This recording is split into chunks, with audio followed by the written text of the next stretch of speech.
Sumber pengajaran dalam ibadah di gereja. Yang pertama ada Alkitab.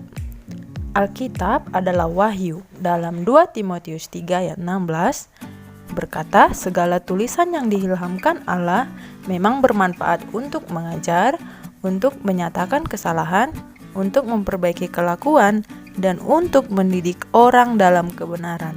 Alkitab yang kita pegang pada hari ini itu tidak turun begitu saja dalam bentuk Alkitab pada saat ini.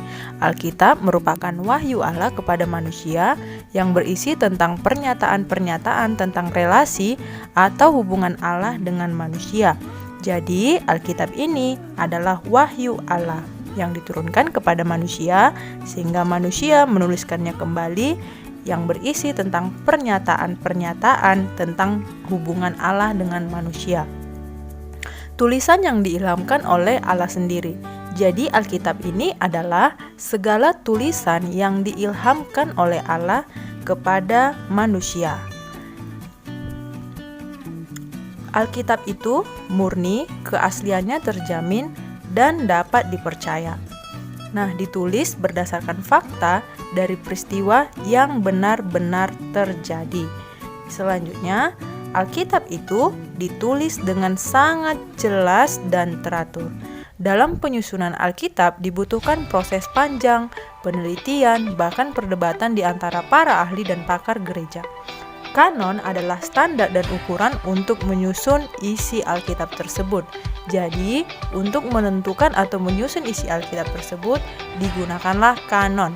Jadi, Alkitab telah diukur dengan standar tertentu, telah diuji baik sejarah, arkeologi, maupun isinya.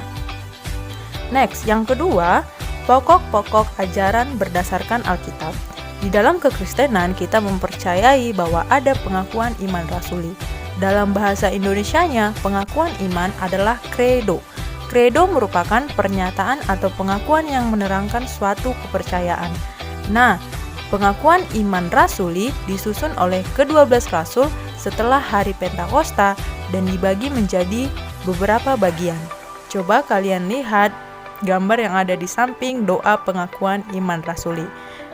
Nah, 3 bagian itu yang pertama adalah mengenai Allah Bapa dan penciptaan manusia.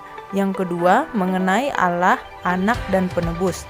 Yang ketiga, mengenai Allah Roh Kudus dan pengudusan kita. Next, yang kedua adalah doa Bapa Kami. Doa Bapa Kami juga dibagi ke dalam 3 bagian. Bagian yang pertama adalah pengakuan terhadap Allah Bapa.